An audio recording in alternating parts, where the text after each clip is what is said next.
and this week we're looking at Wildcat World, where we look into the lives of our students here at Rains High School. And I'm going to be talking to AJ first about what's going on in his Wildcat World. So, last Friday, I believe, I watched the new Batman movie, and I, without a doubt, am proud to say that this is, like, the best Batman movie I've ever seen in my 15 years of living. And, like, they just took it up to such a great level, and the camera quality is so good, and just the director did a great job. And I just love the way that they took Batman and made him more into a detective than like a vigilante, and it just like adds a whole new layer of complicity. Yeah, kind of adding what makes him a different superhero than everyone else. He's not focused on like super action. He's also a regular guy who's taken his skills and he's putting them to work, and that's what makes him like amazing as a superhero, right? Yeah, and even goes past that. It even gives you more about like his family history and his backstory. I'm not gonna spoil it, but like it goes like really into depth of like his family history and like stuff that his father did. And I'm trying to think. It's definitely a new like look at Batman that we haven't seen in a long time. Yeah. Focusing on like what Wayne Enterprises is doing, how much Batman, even when he's not being Batman, when he's being Bruce Wayne, how much he still helps Gotham so much. Exactly. And what do you call it? It gives like the whole series of Batman and just like the history through him like a new opportunity to grow from it, because they introduced and reinvent all of these characters. Like the Penguin, he's more of a mobster than he is an actual like villain, and the acting job from Colin Farrell as the Penguin is like phenomenal. Like we couldn't even recognize him, so we had to like Google like the SFX makeup that he had to wear, and then they reinvent Catwoman as like just more of a vigilante than Batman is, and it's just phenomenal. It's kind of just more like a less comic book type of a look at it. Yeah, kind of making it so these characters are more grounded in reality, almost. Yeah, as a new layer of depth to it. Now, I'm really excited to go see Batman now. I was already wanted to do it. I'll probably try to plan it this weekend or something. Mm-hmm. But I had this spring break. We had quite a few days off, 9 days to do whatever you wanted. You have a whole week off of school, and there's like the possibilities are almost endless, right? Mm-hmm. You can work on a project. I'm into art and stuff. Maybe I might do some of that, draw something, make something out of clay. You know. Instead, I basically just played like one new game, came out recently, Elden Ring. I've had a lot of fun with it. I'm sure a lot of people have heard stuff about it, but it is a really fun Souls-like game. They really went above and beyond with making it open world, because there's just something everywhere, and you could basically get through like the story plot from within like, I don't know, I don't want to say like a few hours or whatever, but it kind of depends on your skill level for fighting these bosses or enemies. And I think I'm a little bit qualified to like give my opinion on it a little bit, not because like I've played a bunch of other games, but I kind of suck at the game, you know. It takes me like quite a lot of tries to beat a boss or like get through a specific area. That's the whole point, though. Yeah, that's relatable. That's where a lot of the fun comes for me, and I'm sure a lot of people, is like how hard the game is.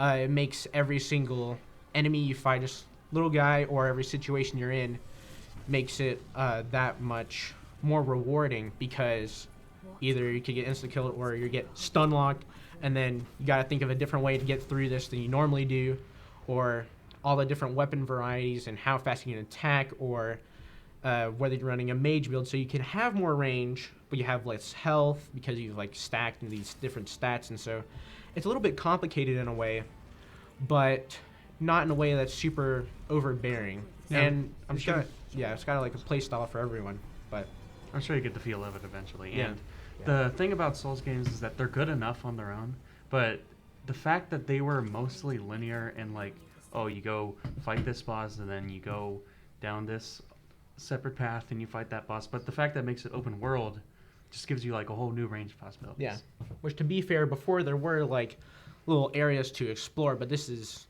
different, where you could go to this area and like, I don't really want to do this right now, or this is kind of tough, I'm just going to go somewhere else.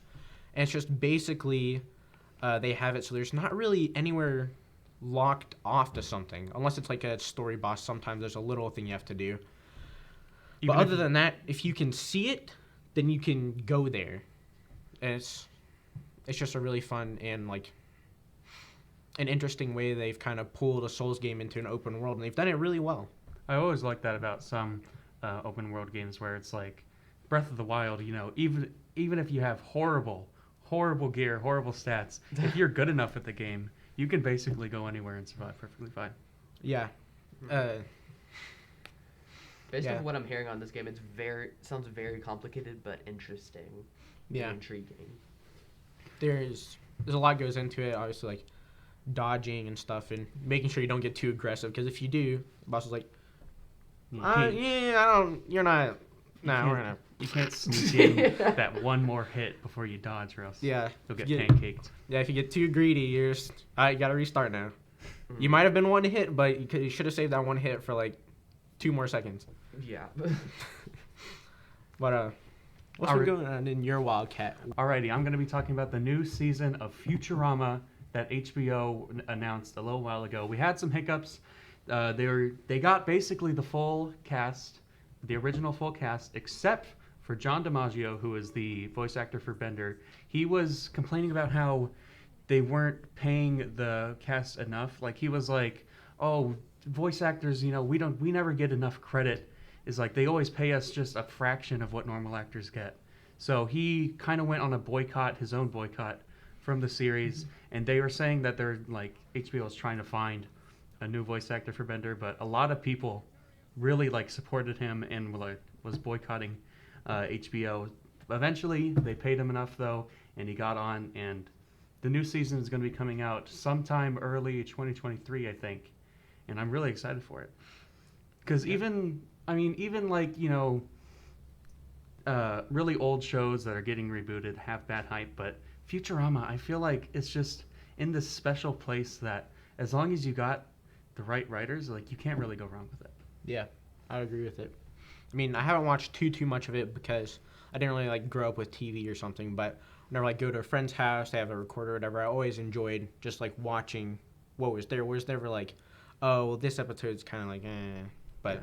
It was just always a nice show to watch, and I definitely agree that there's probably not really a bad way I can really go with it. Yeah. I've been rewatching the entire series on Hulu on my phone. It's just, I miss it so much. I haven't watched it in a long time, but every 4 years I rewatch the whole thing, and I can't wait for the new season to come out. Yeah, I'm gonna have to add that to my watch list. That seems very intriguing to watch. I mean, I've heard a little bit about it, but I never really got the momentum to watch it. But now that the new season or reboot is coming out, I think I'm gonna be excited to watch it and then continue on to that. Oh yeah, because that's the thing about Futurama, is that they ended basically every season as kind of like an ending, because they got canceled at least 3 times.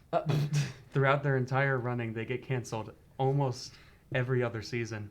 So at the end of every season, they added an ending to where basically, oh, we could end the show here, we could get canceled tomorrow, and it wouldn't really matter because the season's already ended, and we basically, it's cut and dry. So that was the whole marketing, business thing that they did with animating each last episode of a season. Like the last episode where the 2 main characters, Fry and Leela, they get stuck in a time loop, and then they travel the world together, walking across oceans and stuff, just growing old together in a complete, where the world is completely stopped and everything about time is frozen. But that would be not really special, sort of, when it comes to how the show has quote unquote ended throughout almost all the seasons. Wow. So dang, I don't think I've ever seen any other show kind of do that. That's really interesting. Well, you guys have definitely made me excited for the next coming season of Futurama and finally watch the Batman. Yep. And I think that's going to be all for Wildcat World this week. Make sure to like and subscribe and to comment. And see you next week. Bye.